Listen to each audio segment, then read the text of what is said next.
잠시 기도하겠습니다.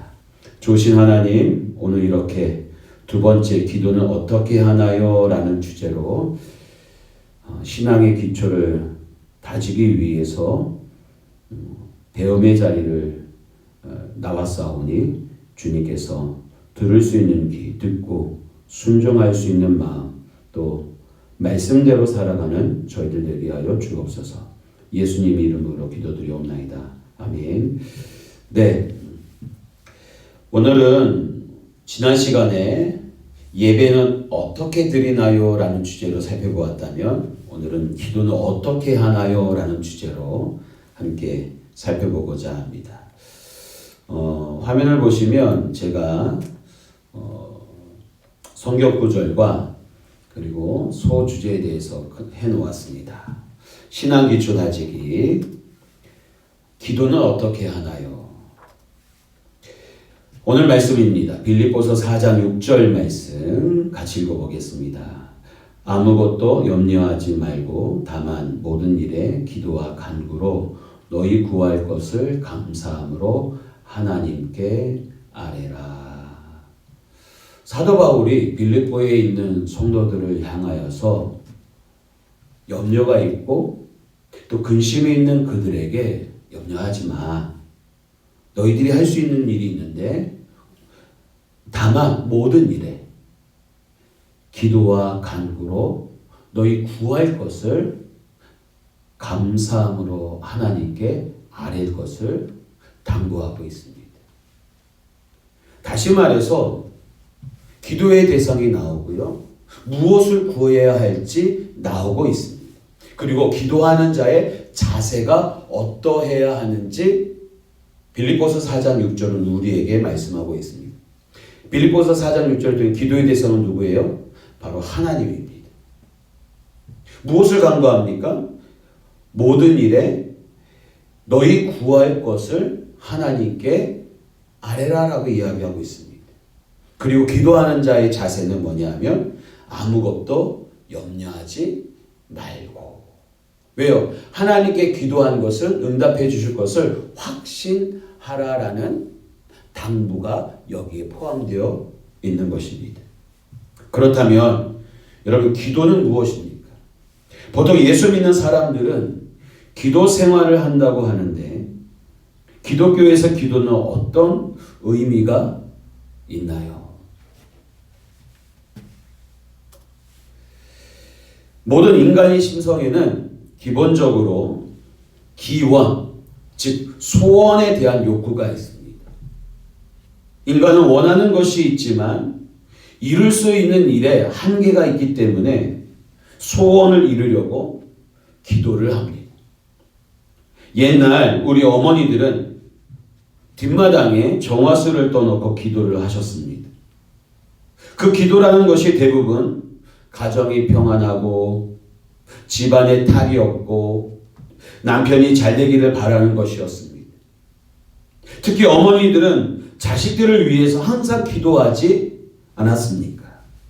건강하고 공부 잘해서 출세하기를 기원하신 것입니다. 누가 가르쳐 준 것도 아니고 비는 대상도 정확하지 않은데 어머니들은 천지신명께 또는 달님께 기도를 했습니다. 그것은 신앙이 아니라 그냥 인간의 본성입니다. 어떤 사람이 갑자기 사고를 당해서 하나님, 부처님, 천지신명님 저 좀 구해주세요 라고 말했다는 우스갯소리가 있습니다.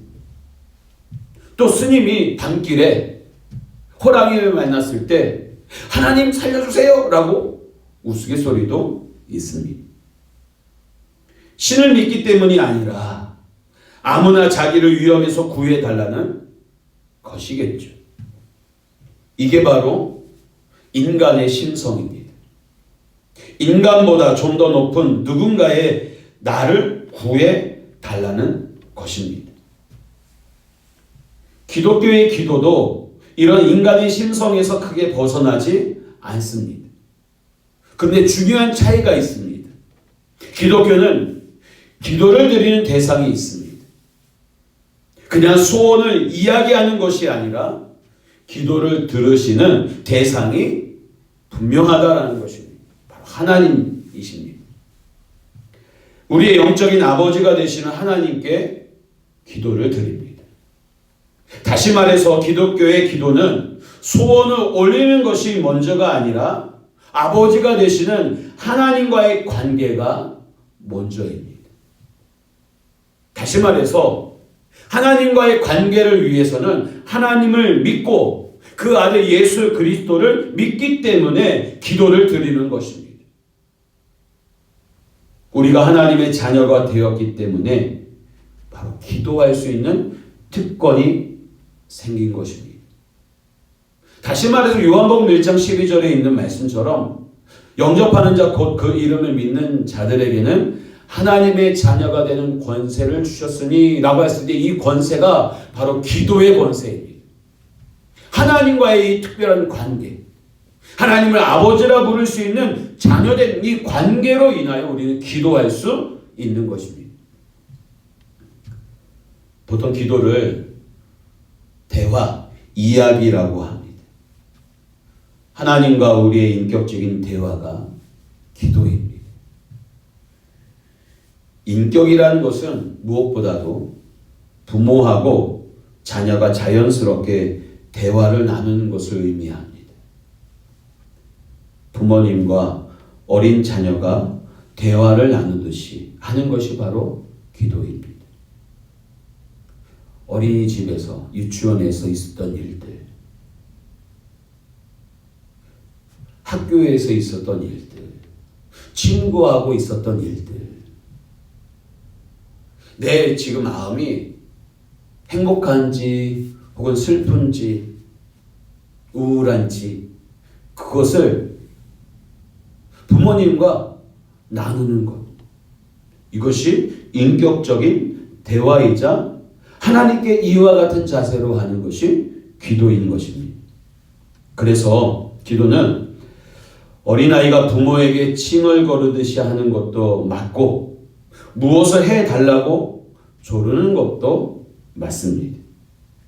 부모님들이 아이들과 대화를 나눌 때 격식에 맞지 않아도 그냥 내 아이이기 때문에 그 대화가 즐겁지 않습니까? 바로 이와 같이 기도는 대화 자체로 하나님을 기쁘시게 할 수 있습니다. 오늘 하루를 시작하면서 이렇게 하나님께 기도하셨습니까? 격식 없이 대화하듯 얼마나 이야기를 나누셨습니까? 오늘 이 시간을 통해서 이런 것이구나, 기도란 이런 것이구나, 이렇게 해야 되는구나 라고 분명히 알아갔으면 좋겠습니다. 그런데요, 기도가 부모와 자녀 사이에서 이루어지는 대화 같다라는 것인데, 이 부모, 자녀 사이에 이루어지는 대화와 기도의 또 다른 점이 무엇인가라는 겁니다. 기도는요, 여러분, 하나님의 뜻을 알아가는 과정입니다. 무엇을 알아가는 과정이라고요? 바로 하나님의 뜻을 알아가는 과정입니다. 내가 원하는 것을 하나님이 이루어주는 것에서 기도가 끝나지 않습니다. 내 소원만 아래이고 끝나는 것이 아니다라는 겁니다. 지금 나의 문제를 해결하기 위해 아래이고 끝나는 것이 아니다라는 겁니다. 기도가 대화라고 했습니다. 그래서 대화는 한 사람이 일방적으로 말하는 것이 아니라 서로 이야기를 나누는 것입니다. 이처럼 기도를 할 때 내 말만 하는 것이 아니라 바로 하나님이 원하시는 것이 무엇인지를 깨닫는 것이 중요합니다. 내 욕심으로는 하고 싶지만 그것은 정말 내 욕심이고 하나님이 원하시는 것은 그것이 아니라는 것을 사람들은 기도를 통해서 깨달을 때가 있습니다. 우리가 하나님께 기도할 때 옳지 않은 것에 대해서 자꾸 회피를 합니다. 하나님 보기에 민망한 것입니다. 그러면서 내 소원이 욕심이었다라는 것을 깨닫게 됩니다. 또 우리는 기도하면서 하나님의 뜻을 알아갈 뿐만 아니라 하나님의 심성을 닮아갑니다. 우리 인간은 작아서 자기밖에 모릅니다. 자기 가족, 자기 친척, 자기 친구밖에 모르는 것입니다. 그런데 하나님은 이 세계의 모든 사람을 생각하십니다. 이 인류가 모두 구원받기를 원하시고 모든 인류가 다 인간답게 살기를 기대하십니다. 우리가 기도를 통해서 하나님과 대화를 나누다 보면 그분의 심성을 본받아서 결국 자기 꿈, 자기 가족, 자기 친척, 자기 친구 이 바운더리에서 이제는 세계를 품고 결국 기도하게 된다는 사실입니다. 교회의 부흥뿐만 아니라 전 세계의 복음화를 위해서 가슴에 품고 기도합니다. 우리 교회만을 위해 기도하지 않고 한국교회, 이웃교회를 위해 기도합니다. 그리고 복음을 전하는 선교사님들을 위해서도 기도하게 되는 것입니다. 왜요? 하나님의 심성을 닮아가기 때문에 그렇습니다. 비록 내가 처한 처지가 넉넉하지 않고 힘이 들지라도 다른 사람들을 돌아보게 해달라고 기도하는 것입니다. 그것이 바로 하나님의 심성을 본받게 된 결과인 것입니다. 세 번째로, 그러면 기도할 때 여러분 어떤 순서로 기도해야 합니까? 기도는 부모와 자식 간의 격식 없는 대화 같다라고 얘기했지만 예수님께서 기도에 대해서 가르쳐 주시면서 기도의 격식이 있음을 말씀하셨습니다. 다시 말해서 어느 정도 형식을 갖추어서 기도하는 것이 좋다라는 것입니다. 다음과 같은 순서로 기도하면 좋을 것 같습니다. 첫째는 우리의 대화 상대이자 우리의 기도를 들으시는 하나님을 부르는 것입니다. 하나님 아버지 이렇게 부르기도 하고 은혜로우신 하나님 이렇게 부르기도 합니다.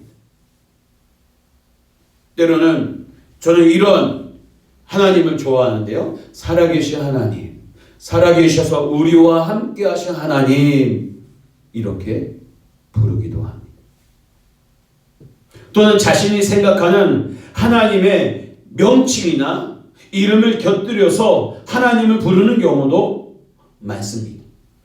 여호와 이레 하나님, 에베네셀의 하나님, 여호와 라파의 하나님, 여호와 니시의 하나님, 그리고 그 하나님께 감사를 드립니다.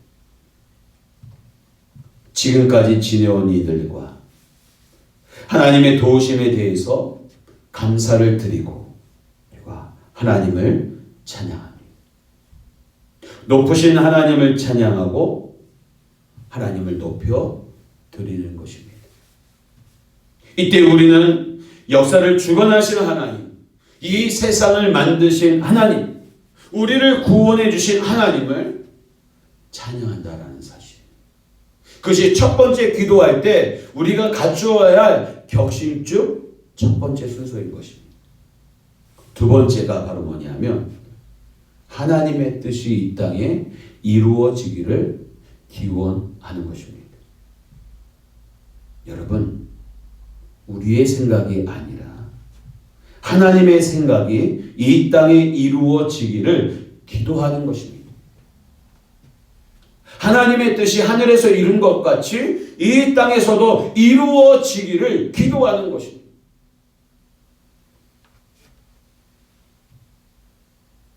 나를 통해서, 교회를 통해서, 우리 가족을 통해서 하나님의 뜻이 이루어지기를, 나를 통해서, 나를 오늘의 삶에 통해서 하나님의 뜻이 이루어지는 도구로 쓰임받기를 기도하는 것이죠. 세 번째는 회개의 기도입니다. 나를 깨끗이 하고 하나님을 만나려면 우리의 죄를 고백하고 용서를 구해야 합니다.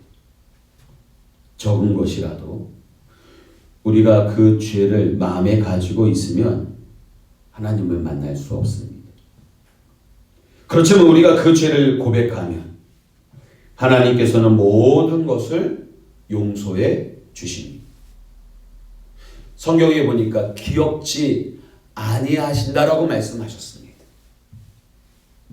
우리가 고백하면 용서를 구하는 그 순간 동쪽이 서에서 먼 것 같이 우리의 죄도 멀리 사라진다고 하나님은 약속하셨습니다. 이 약속을 믿고 오늘 우리는 우리 자신의 죄를 고백해야 하는 것입니다. 그것이 바로 세 번째 우리가 기도를 해야 할 격식인 것입니다. 그리고 네 번째, 이 고백과 같이 자신의 이야기를 하나님께 풀어드리는 것입니다. 아이들이 학교에서 어떻게 지냈는지, 힘든 일이 무엇인지, 기쁜 일이 무엇인지, 슬픈 일이 무엇인지, 부모님께 이야기하듯이 하나님께 나의 이야기를 내어놓아야 하는 것입니다. 내가 진 힘든 짐들을 하나님께 쏟아놓으면 국률하신 하나님께서는 바로 우리의 짐을 벗어 자신이 대신 져주십니다. 예수님께서도 수고하고 무거운 짐진 자들아 다 내게로 오라 내가 너희를 쉬게 하리라 말씀하셨습니다. 기도는 우리와 이야기를 함께 나누시는 하나님의 은혜를 체험하는 시간입니다. 요즘 같은 상황 속에서 하나님 코로나19로 인하여 너무 어려워요. 남편의 직장이 힘들고 우리 자녀들이 제대로 학업을 이룰 수 없어 힘들어요. 층간소음으로 아랫집과 혹은 윗집과 너무 불편한 관계에 있어요. 어떻게 해야 합니까? 사랑하는 가족이 원치 않는 질병으로 지금 큰 수술 앞두고 있습니다. 마음이 심란해요. 어제는 개그맨 박지선 씨가 그 박지선 씨의 슬픈 소식이 있는데 어찌된 일인가요?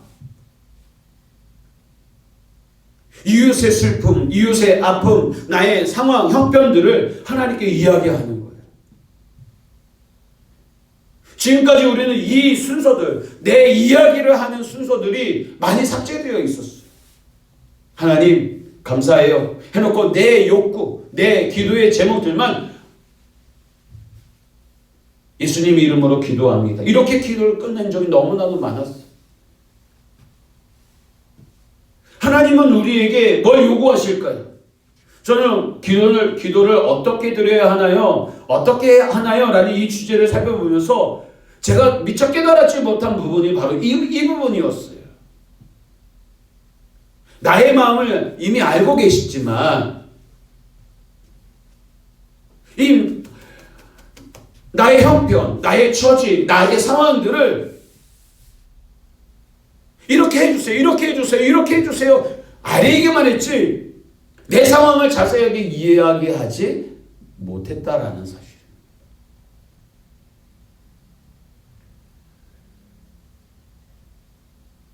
목사인 저도 마찬가지인 것 같아요. 하나님 교회가 부흥하게 해주세요. 지금보다 1000배나 큰 역사를 허락해 주세요. 이렇게 결과론적인 기도의 제목들을 아뢰었지 지금 내 형편이, 내 형편, 내 상황, 내 처지, 내 심정에 대해서는 아뢰지 않았어요. 전도하면서 하나님 마음이 힘드네요. 괴롭네요. 전도한다고 하는데 귀 결실들이 쉽게 나타나지 않고 외롭고 교회 올 듯 하면서도 뒷걸음질 치는 그 모습들, 매주 정해진 시간에서 전도하는 것 이 자체가 때로는 버겁게 느끼는 것, 이러한 것들을 솔직히 아는 적이 없어요.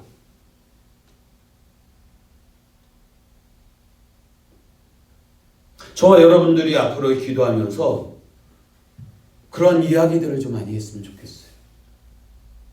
마치 상담자와 내담자가 이야기를 주고받듯이 하나님께 그 마음을 토로하는 시간을 좀 가지셨으면 좋겠습니다.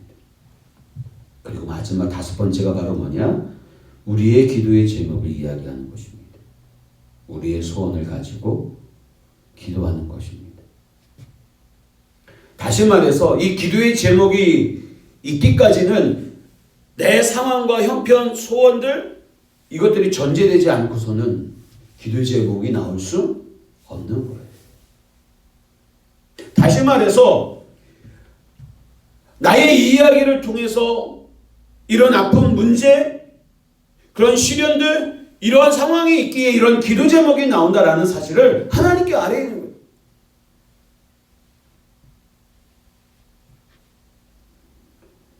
아마 이 부분이 우리에게 가장 중요할지 모르겠습니다. 저도 그렇게 생각했어요. 이렇게 해주세요. 이렇게 해주세요. 이렇게 해주세요. 숨길 수 없는 인간의 본성이기 때문에 그렇습니다. 이때는 하나님께 어린아이와 같이 기도하시기 바랍니다. 소원하는 것을 꼭 들어주시기를 간구해야 한다는 사실입니다. 그리고 누구의 이름으로 기도합니까? 예수님의 이름으로 기도합니다. 예수님도 지금까지는 너희가 내 이름으로 아무것도 구하지 아니하였으나 구하라. 그리하면 주시리니 라고 했습니다.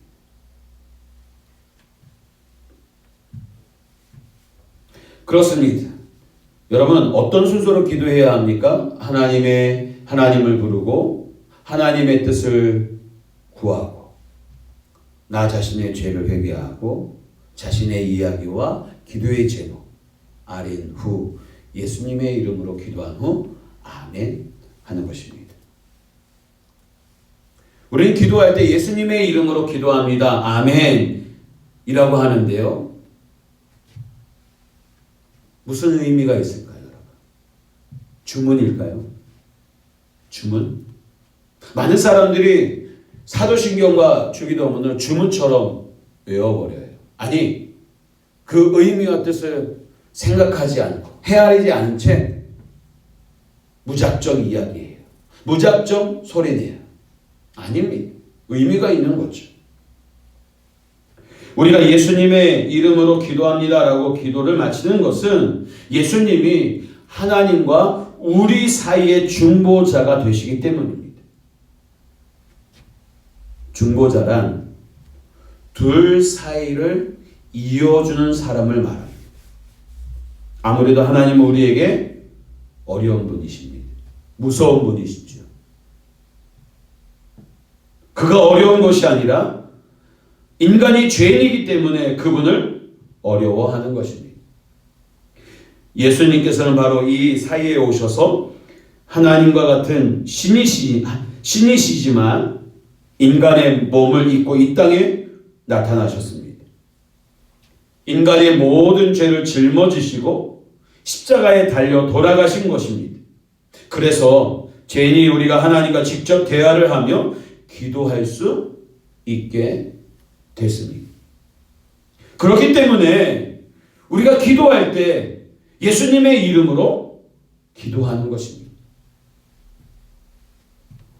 화목제물 되신 예수님 때문에 하나님과 원수되었던 죄인 나와 하나님과 화목하게 하는 화목제물이 되셨기 때문에 이어주는 중보자가 되었기 때문입니다. 결국 예수님의 그 희생과 능력에 의지해서 기도하는 것입니다. 예수님의 이름에는 구원의 능력, 치유의 능력, 생명의 능력이 있습니다. 그가 우리를 위해 치르신 그 희생으로 우리에게 이런 능력이 예수님의 이름으로 허락된 것입니다. 우리가 그의 이름으로 기도하는 것은 바로 이런 능력을 기대하는 것입니다. 믿는 것이죠. 그리고 여러분, 아멘이라는 단어를 사용하여 기도를 맺습니다. 아멘이라는 것은 이스라엘의 오래된 말입니다. 그 뜻은 확실하다, 참되다, 진실되다 라는 것으로 우리가 아멘이라고 할 때는 확실히 그렇게 되기를 원합니다 라는 의미로 사용합니다. 이 말은 원래 구약시대, 제사의 시대에 사용된 말입니다. 그때는 제사장이 하나님의 말씀을 선포하면 백성들이 아멘으로 대답했습니다.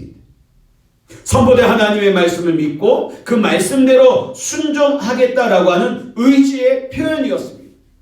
이것을 신약시대에 와서 기독교에서 그대로 사용하여 찬송의 끝이나 설교 중에 그리고 기도를 마치면서 아멘이라고 쓰게 된 것입니다.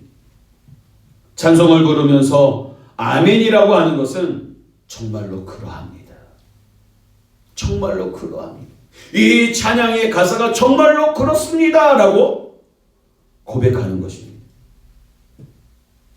설교를 들으면서 또는 성경을 읽으면서 아멘을 하는 것도 하나님의 말씀이 옳습니다. 옳은 하나님의 말씀에 내가 순종하겠습니다. 옳은 하나님의 말씀대로 내가 살겠습니다 라고 하는 다짐으로 아멘이라고 하는 것입니다. 그리고 기도를 마치면서 아멘을 하는 것은 우리의 기도가 진실하고 옳다는 자신에 대한 확신이고 우리의 기도를 들어주시기를 하나님께 간절히 고백하는 단어로 사용하는 것입니다. 그렇습니다. 찬양할 때, 말씀을 듣고 읽을 때, 그리고 기도할 때 아멘으로 내 신앙의 의지, 믿음의 표현을 하는 것입니다.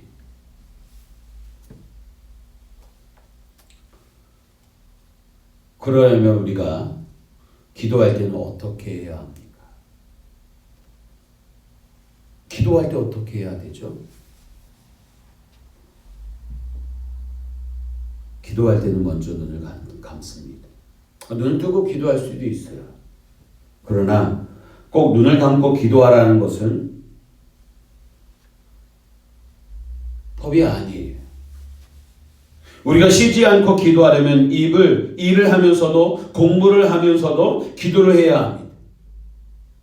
눈을 감는 이유는 눈을 감아야 집중할 수 있기 때문입니다. 아무래도 눈을 뜨면 눈에 보이는 것들 때문에 우리의 마음을 빼앗길 때가 많습니다. 그러면 집중해서 기도에 전념할 수 없겠죠. 따라서 눈을 감아야지만 우리의 마음이 열릴 때가 많고 눈을 감을 때야만이 마음의 소리에 귀를 기울일 수가 있습니다. 그 소리라는 것은 바로 하나님의 음성이겠죠. 나에게 주시는 하나님의 음성, 말씀. 그래서 보통은 눈을 감고 기도하는 것입니다. 또 보통 기도할 때 손을 모읍니다. 깍지를 끼거나 두 손을 포갭니다. 아니면 합장을 합니다. 이 말은요, 우리의 마음을 모은다라는 의미로 두 손을 모으는 것입니다. 흐트러졌던 마음, 세상을 향하여 기웃거렸던 나의 마음을 이제 갈팡질팡하지 않고 하나님께 내 마음을 모으겠다라는 거예요.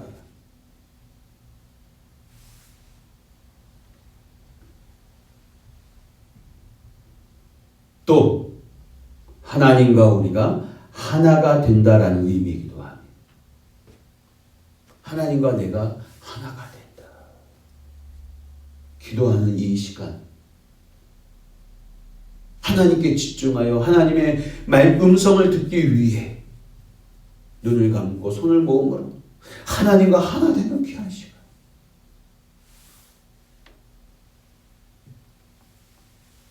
또 기도할 때는요, 소리를 내서 하기도 하고 조용히 묵상하면서 하기도 합니다. 하나님은 부르짖는 기도를 들으시기도 하고 조용히 대화하듯이 나누는 기도를 들으시기도 합니다. 정말 속이 타들어갈 때는 통성기도라는 큰 소리로 부르짖는 기도를 하기도 합니다. 때에 맞게, 상황에 맞게, 나의 간절함에 맞게 기도할 수 있어요. 중요한 것은 때를 정해서 기도하는 것이 좋다는 것입니다. 다니엘을 보세요. 바벨론으로 포로로 끌려갔지만 그곳에서 예루살렘을 향하여 창문을 열고 하루 3번 아침, 점호, 저녁 기도했어요. 사도들도 예수님이 부활 승천하신 이후 예루살렘 성전에 기도의 습관을 따라서 하루 3번 기도하러 올라갔어요. 성전.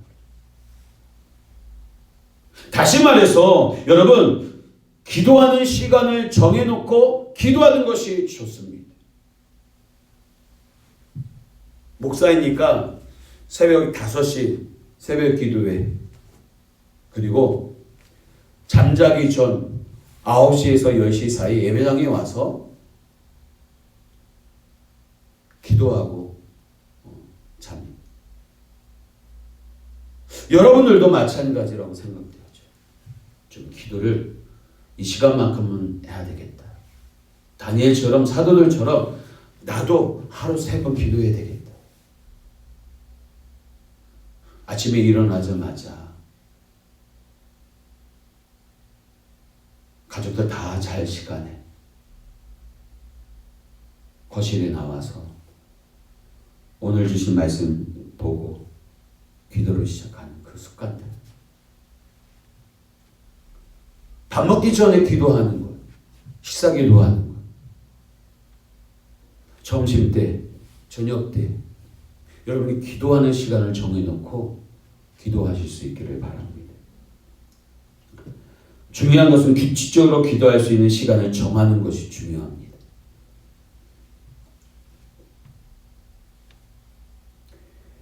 마지막으로 한 가지 더 살펴볼 것이 있습니다.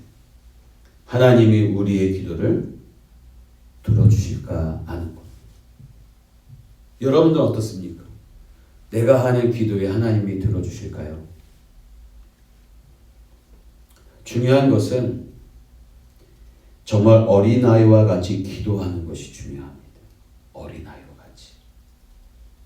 원하는 것이 있으면 하나님께 달라고 하세요. 아이가 부모와 이야기하는데 격식이 무슨 필요가 있겠습니까?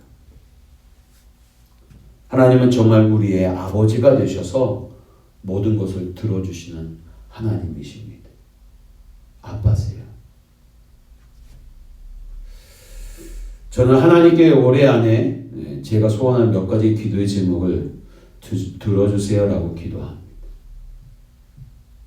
교회의 부흥과 성도들의 믿음의 성장, 우리 자녀들의 꿈과 비전이 더욱더 선명해지고 가정이 성도들의 본이 되는 가정 되는 것, 아프지 않고 또 아프더라도 예수님의 이름으로 치유받고 건강하게 목회와 직장과 학업에 전념하는 우리 자녀들, 우리 가족들 되도록 기도하는 것. 정말 하나님이 들어주시는지 기대를 하면서 기도하는데 하나님은 제 기도를 들어주십니다. 그러면 얼마나 감사하고 기쁜지 모릅니다. 처음 믿으시는 분들은 하나님께 믿음을 달라고 기도해 보시기 바랍니다. 믿음을 달라고. 믿음을 달라고. 믿음이 없으니까 기도를 못해요. 믿음이 없으니까 예배가 되지 못해요. 믿음이 없으니까 찬송도 힘있게 능력있게 부르지 못해요. 믿음이 없으니까 봉사가 지겨워요. 믿음이 없으니까 이웃이 귀찮아져요. 오늘 우리가 교회를 오래 다니고 처음 다니고 중요한 것은 믿음이에요. 믿음. 특별히 추신자들에게 있어서 믿음을 달라고 기도하시기 바랍니다. 어떤 믿음이요? 예수님이 하나님이시지만 나를 사랑하셔서 나를 구원하시기 위해 내 값을 치르시기 위해 인간의 몸으로 이 땅에 오시고 하나님의 저주인 십자가를 대신 지시고 사망 권세를 이기시고 성경대로 3일 만에 부활하셔서 이 예수님을 믿으면 하나님의 자녀가 된다라고 하는 이 믿음을 달라고 간구하셔야 합니다.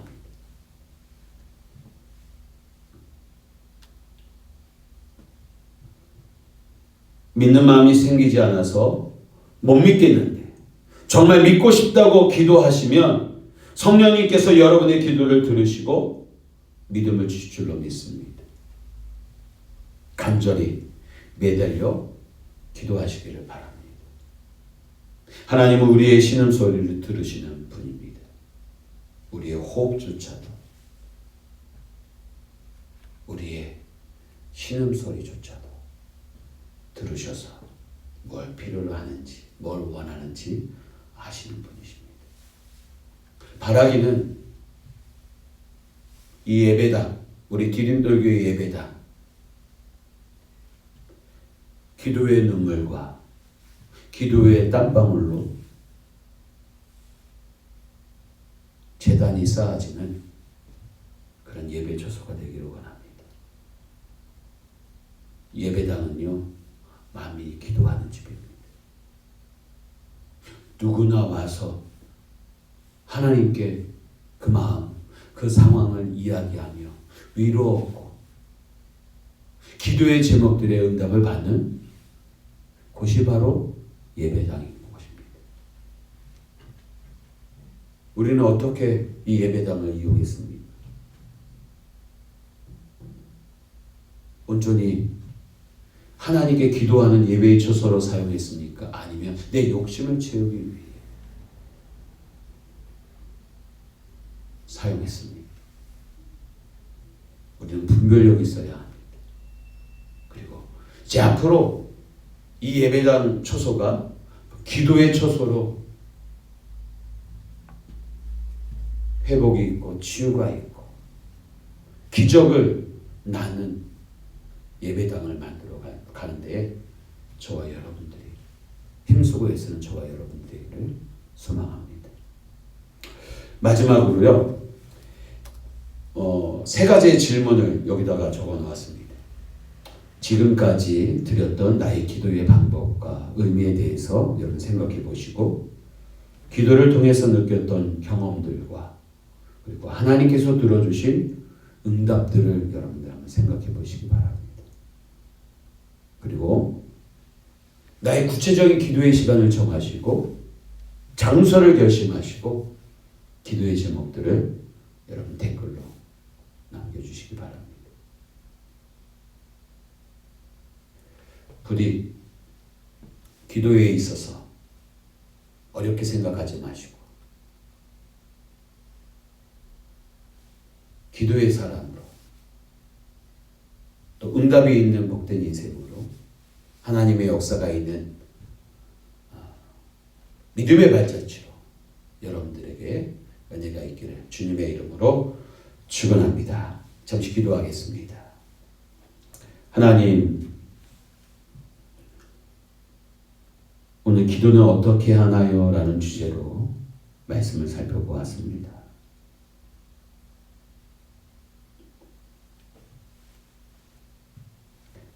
하나님은 우리에게 기대하시는 것이 있음을 알고 내 마음과 형편과 처지를 아뢰이며 기도의 제목을 하나님께 아뢰임으로 응답과 기적과 역사가 있는 믿음의 발걸음 다 되게 하여 주옵소서. 바라기는 우리 디딤돌교회 예배당은 만민이 기도하는 집으로 지치고 상한 영혼들, 병들고 나약한 영혼들이 주께 와 엎드려 기도함으로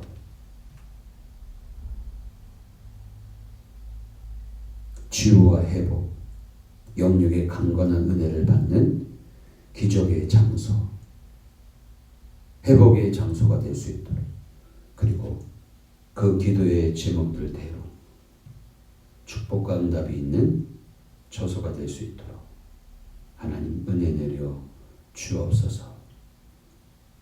우리 자녀들에게도 우리 가족들에게도 나의 기도가 응답이 있고 삶에도 기도의 응답이 있어 복된 삶 살아갈 수 있도록 역사해 주옵소서. 오늘 하루도 우리 주님과 동행하기를 소망하고 예수님의 이름으로 기도드립니다. 아멘. 네,